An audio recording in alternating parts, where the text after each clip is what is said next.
Os irmãos podem se sentar. A irmã Lucinéia é bem pequenininha. Aqui ficou, ó. Mas amém. Quando a irmã Marilene me convidou para estar ministrando essa noite, eu fiquei muito feliz. E desde esse dia, ela fala na verdade, esse convite foi passado para o meu esposo antes da gente lembrar, porque ela conhece o meu esposo há muitos anos. E o meu esposo, um dia conversando com ela, e ele falou para ela que eu ministrava. E ela falou assim: quando tiver um culto das irmãs que tiver na minha responsabilidade, eu vou convidar ela para ministrar. Nessa época, a gente nem imaginava que a gente ia um dia estar aqui com os irmãos, membros dessa casa. Então, assim, de certa forma, a irmã Marilene profetizou na nossa vida. Ela não sabia, mas profetizou. E eu agradeço o convite da irmã Marilene. Eu agradeço a confiança do pastor, que eu tenho certeza que se não fosse o pastor autorizar, eu não estaria aqui esta noite. E eu não vou fugir do tema. Ela me deu o tema e eu não vou fugir dele. Em nome de Jesus, eu vou precisar da... Eu esqueci o nome dela, lá em cima. Da Simone, para estar me auxiliando, porque eu quero dar uma passeada pela Bíblia. Ela está aqui, eu já ia procurar ela. Então, o que a irmã fez nesse pequeno jogral aqui esta noite? Salmo 116, o salmo de gratidão ao Senhor. E eu frisei 3 versículos. Salmo 116, do 12 ao 15. Salmo 116, versículo 12 a 15. Foi o que Deus colocou no meu coração para me trabalhar esta noite, para estar compartilhando com os irmãos. Amém? Aleluia.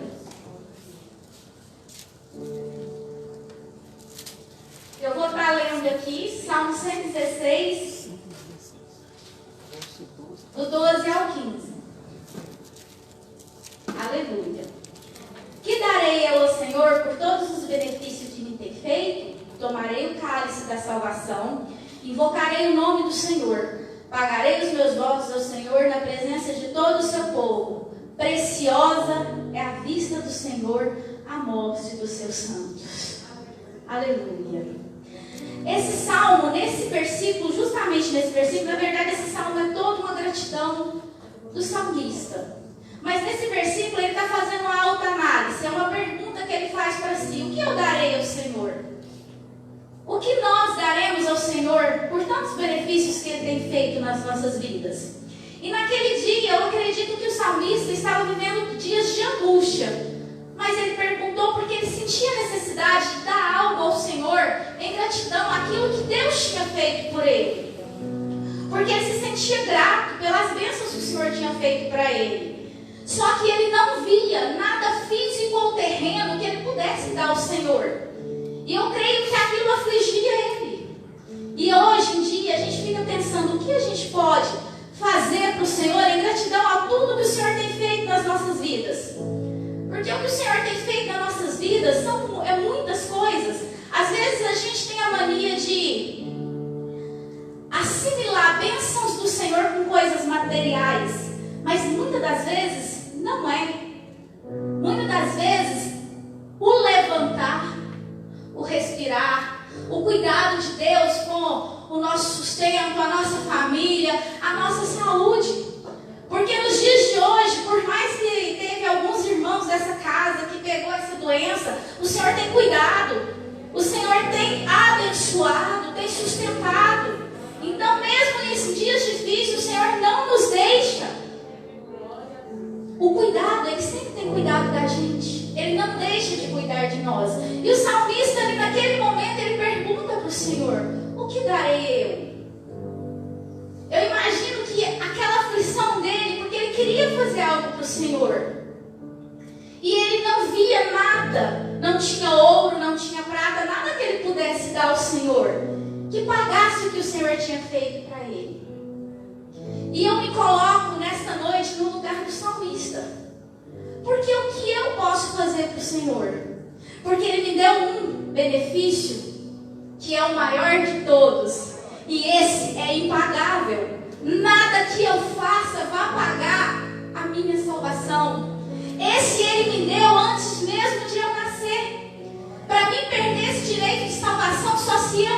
as costas para Ele. Porque enquanto eu estiver adorando e exaltando o nome dEle, Ele vai ser fiel na minha vida. Ele tem sido fiel nas nossas vidas. E o salmista queria, naquele dia, fazer algo para o Senhor. E eu vejo o salmista naquele momento fazendo uma alta análise para ele, mas ele não via nada que ele pudesse fazer a não ser aceitar. É uma coisa que eu coloquei no meu coração. A gente, para entender os benefícios que o Senhor tem feito na nossa vida, primeiro a gente tem que ver, reconhecer e aceitar o que Ele tem feito. Porque muitas das vezes a gente, na ânsia de querer mais coisas dessa vida, a gente esquece de agradecer pelo que a gente já tem e a gente se torna filhos ingratos. E muitas das vezes a gente se ajoelha e a gente esquece de agradecer e a gente pede muito mais do que agradece. Eu falo, esses dias para trás eu estava conversando com o Ian, mas o Luquião, os jovens ali da congregação. Eu gosto muito de conversar com aqueles meninos, eles são uma bênção. E eu estava falando para eles que mais ou menos tem uns 2 anos da minha vida que eu entrei num processo. Porque eu era uma pessoa que levantava todo dia de manhã de cara amarrada e para mim tudo estava ruim.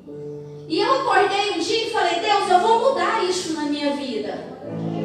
E eu levantei e passei a olhar para o céu todo dia de manhã e agradecer. O primeiro dia, eu não vou mentir para vocês, foi forçado.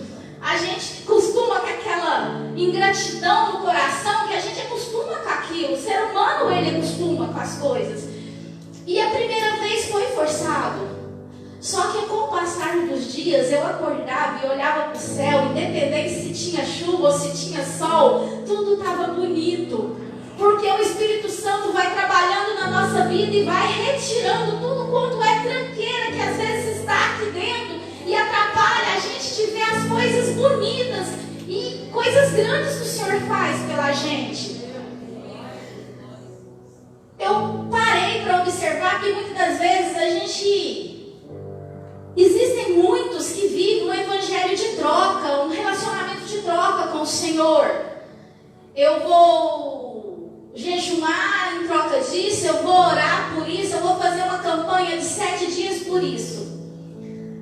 Quantas vezes da sua vida você acordou de manhã e falou, eu vou orar por uma semana, eu vou jejuar por uma semana para agradecer ao Senhor pela minha salvação, pela minha família, pelo meu sustento, por Ele ter cuidado da minha vida.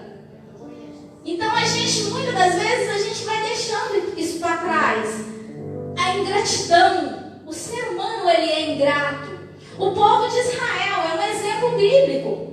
Mesmo Deus retirando eles da escravidão com mão forte, tirou eles da escravidão, deu vida para eles, sustentou, deu riquezas para eles no deserto, e mesmo assim eles murmuraram contra o Senhor. Mesmo assim, a memória deles foram curta. Eles se esqueceram dos benefícios que o Senhor fez para ele. E no Novo Testamento, eu não sei bem onde está, fala de 10 leprosos. Quantos voltaram? Apenas um. Isso é o ser humano. O ser humano, ele é assim. Mas eu vejo Davi, naquele momento, ele para e olha assim, ó, e fala assim, eu vou tomar o cálice da salvação, eu vou aceitar o que o Senhor tem feito por mim. Eu vou aceitar, eu não tenho nada para dar para Ele, eu vou aceitar, eu vou tomar o cálice da salvação, eu vou invocar o seu nome. Quando ele fala, eu vou invocar o seu nome, ele não está falando que ele vai pedir mais para o Senhor. Ele fala que vai invocar o nome do Senhor e que o nome dele estaria na boca dele todos os dias. Significa, vou proclamar o evangelho do Senhor por onde eu passar. Eu vou falar do meu Deus por onde eu passar. Será que nós aceitamos o que o Senhor tem feito por nós? Será que nós lembramos o benefício que Ele nos deu da salvação mesmo? A salvação, para vocês entenderem, não tem como eu comprar, não tem como eu conquistar. Nada que eu faça me dá o merecimento salvação. Eu não mereço a salvação. Em Efésios 2, 8 e 9, fala: porque pela graça sois salvos, por meio da fé. Isso não vem de vós, é dom de Deus. Não vem de obras, para que ninguém se glorie. Por quê? Para que ninguém se ache merecedor. Por que eu faço boas obras? Para me ser salvo? Não, eu faço boas obras porque eu sou salvo. Eu tenho que colocar isso no meu coração. Por que eu farei boas obras? Porque eu vou viver o melhor de Deus. Porque eu serei uma serva na presença de Deus, íntegra, cumprindo os seus mandamentos, porque eu sou salva. Não porque eu quero algo no final, porque eu já ganhei o que eu precisava. O melhor eu já tenho. Então eu tenho que fazer algo para o Senhor, de certa forma, voluntariamente, com amor. Com amor. O que darei eu ao Senhor? A minha vida, o meu amor, o meu ministério. Todos os meus dias serão para Ele. Às vezes os afazeres, principalmente a gente, eu não sei quantas mulheres estão aqui nesta noite que trabalham, eu acho que a maioria, tanto em casa quanto fora, né? Uma caminhada dupla. O tempo da gente é curto, muito curto. Mas eu falo que mesmo que a gente tenha pouco tempo, a gente tem que tirar um tempo para, como dizia minha mãe, eu lembro da minha mãe, quando eu era bem pequenininha, ela acordava mais ou menos 5 da manhã e ela colocava a gente de joelho com ela, para orar com ela. Eu era menor das 4 e a gente ajoelhava e orava com a minha mãe. Minha mãe ensinou que a primeira coisa que você faz ao sair da sua cama é agradecer ao Senhor. Isso é importante. Às vezes, as dificuldades, as atribulações da vida vai levando a gente por caminhos que faz a gente se esquecer dos benefícios do Senhor. E o Senhor, quando o Senhor, Ele não espera nada da gente. O Senhor, Ele não espera. Tudo que Ele fez por nós, Ele não espera paga de nenhum de nós. Ele não espera pagamento, que a gente faça algo por Ele, porque Ele nos abençoou, porque Ele nos salvou, não. Mas Ele pede algo pra gente. Foram algumas coisas que eu separei para falar bem rapidinho, porque o tempo é curto. A primeira coisa que o Senhor pede para nós está em Provérbios. Provérbios 23, versículo 26. Provérbios 23, versículo 26. Está escrito: filho meu, dá-me o teu coração, e deleite-te os teus olhos nos meus caminhos. Por que o Senhor pede coração? Porque é do coração que procede todas as coisas boas e as ruins. Quando, eu acho que é Paulo, né, pastor, que fala: ireis, mas não pequeis. Eu não sei, tem algo assim na Bíblia, não tem? Eu não sei aonde está escrito, mas está lá: ireis, mas não pequeis. Por quê? A ira é normal, a gente é humano, a gente vai ter os dias de raiva, que a gente vai sentir raiva, mas o que a gente não pode é colocar a cabeça no nosso travesseiro com aquilo. Porque o coração da gente é mau. O coração da gente é mau. Se a gente caminhar pelo nosso coração, muitas das vezes a tendência da gente é caminhar mais para o lado errado do que para o certo.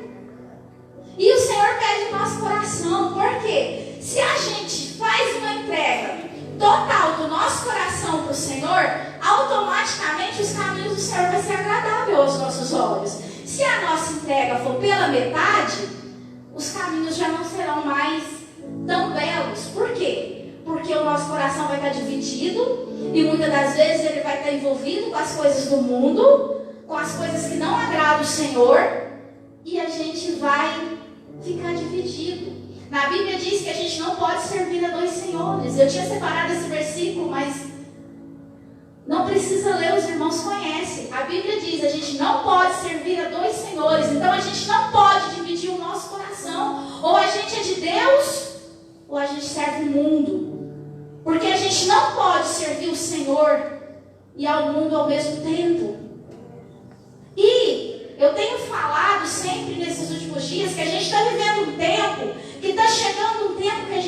não vai ter mais tempo. A gente vai querer orar e não vai ter como. A gente vai querer buscar a presença do Senhor. Igreja, é evidente a volta de Cristo. Quem conhece e lê a palavra do Senhor e vê tudo isso que está acontecendo, não entristece o coração, mas agradece o Senhor, porque isso é evidência da volta de Cristo. E eu louvo a Deus por isso, porque a nossa alma anseia todos os dias para voltar para o Senhor, porque Ele nos deu a vida. E se Ele nos deu a vida, um dia essa vida vai voltar para Ele.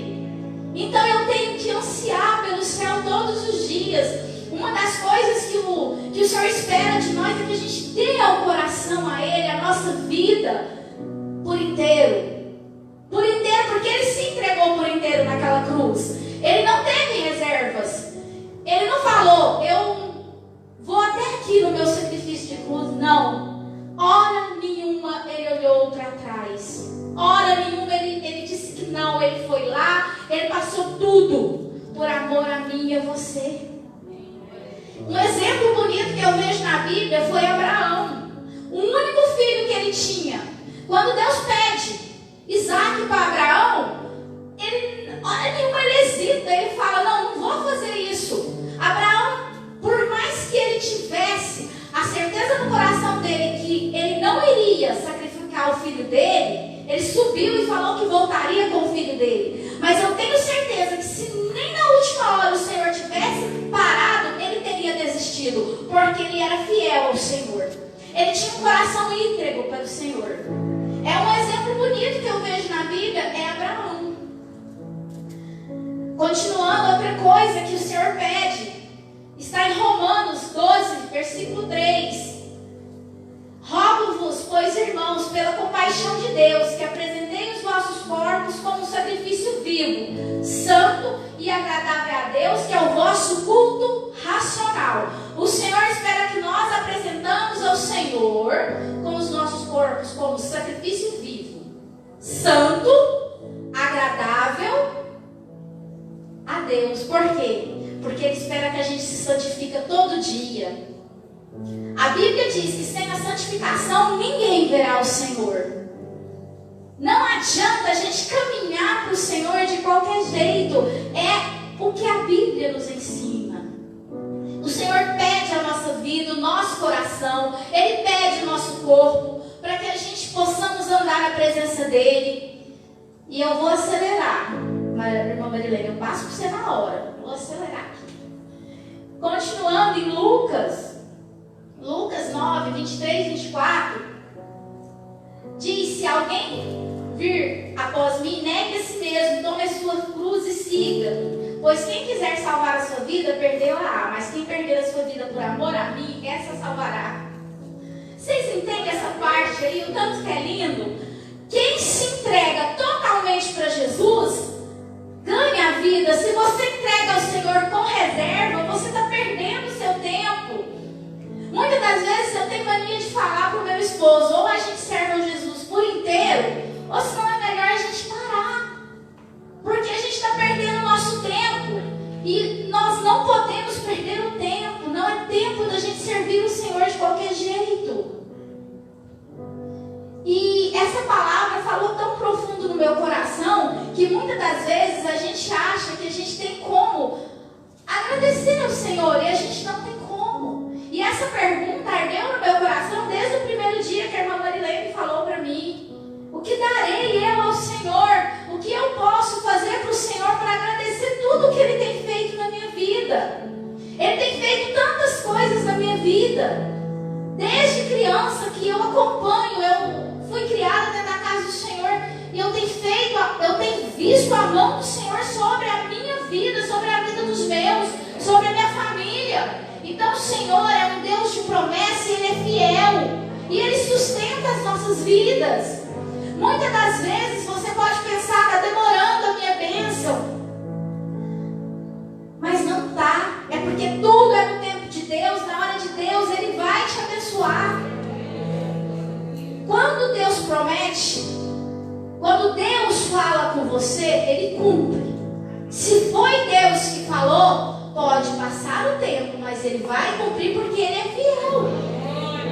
Ele é fiel e Ele tem sido fiel nas vossas vidas. Em Gálatas 2:20 fala, Paulo aqui, já estou crucificado com Cristo. E não vivo mais eu, mas Cristo vive em mim. Não precisa ler o resto do versículo. Eu vou ser rápida. Cristo, Paulo vivia totalmente para Cristo.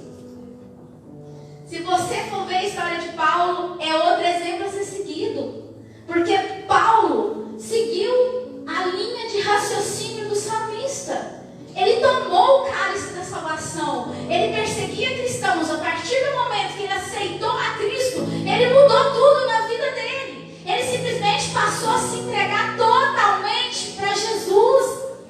Ele não se importava mais com o mundo, mas ele vivia totalmente para Cristo. Ele não temia a morte, ele não temia nada. E o que tem tirado a nossa fé? O que tem feito a gente tremer às vezes e falar, Senhor, assim não dá? Deus tem sido o centro da sua vida. Eu tinha separado um versículo, mas não vai dar para ler todos, que está lá em Mateus, que fala do primeiro grande mandamento: amarás o Senhor teu Deus de todo o teu coração, de todo o teu entendimento, de toda a tua alma, de tudo, todo. Quando fala todo, não é pela metade. Meu esposo brinca comigo porque eu sou uma mãe muito coruja. Sabe aquela mãezona? E ele fala assim, se Deus olhar para isso, né? Será que Deus vem antes dos seus filhos? Mas vem. No meu coração, Deus vem antes dele. Porque se não fosse Deus na minha vida, eu não teria nem meus filhos. Nem eles eu teria.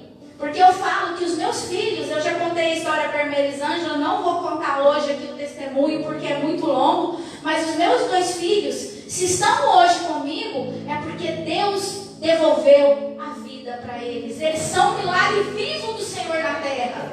Porque todos 2 eu vi morto, mas o Senhor me devolveu. Então se eu tenho eles, é por Ele. Então por que Ele não vem antes?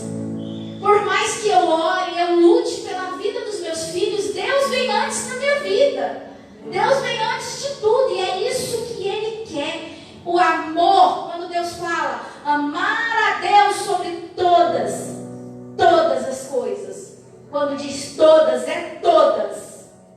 Tudo fica depois de Deus.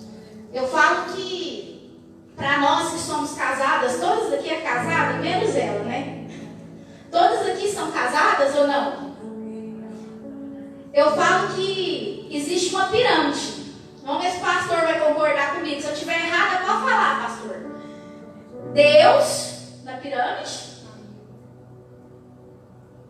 O esposo vem antes da pirâmide. Para a esposa é Deus. Para a esposa é o esposo. Vice-versa, vocês estão entendendo? Filhos. Os filhos vêm depois do esposo. É a regra, não é, pastor? Deus, família, igreja. Mas o esposo na vida o casal, ele tem que estar junto, é a família, porque os filhos, eles vão embora. A família que é esposa ou esposo. É. Deus, os filhos vêm depois, porque os filhos casam e vão embora. Os filhos não vão ficar. Ou eu estou errada, pastor? Os filhos vão constituir a família. Lá em Gênesis está escrito: e largar pai, mãe e... Isso aí, pastor. Não é esse o caminho? Então, essa é a pirâmide. Deus lá em cima. Se Deus estiver na pirâmide aqui em cima, nada vai dar errado na sua vida. Você vai ter uma família abençoada. Você vai ter uma família feliz.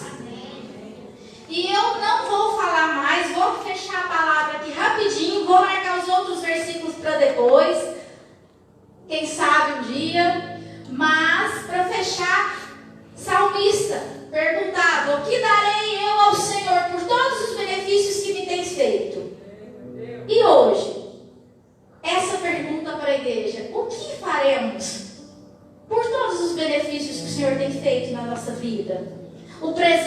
salvação, o sustento, a família, a saúde, o ar, tudo que Ele tem nos dado. Porque o nosso salário no fim do mês pelo nosso trabalho é justiça, não é bênção. Aquilo ali você trabalhou para ter. Isso é justiça. A salvação é um dom gratuito por Deus, é um presente.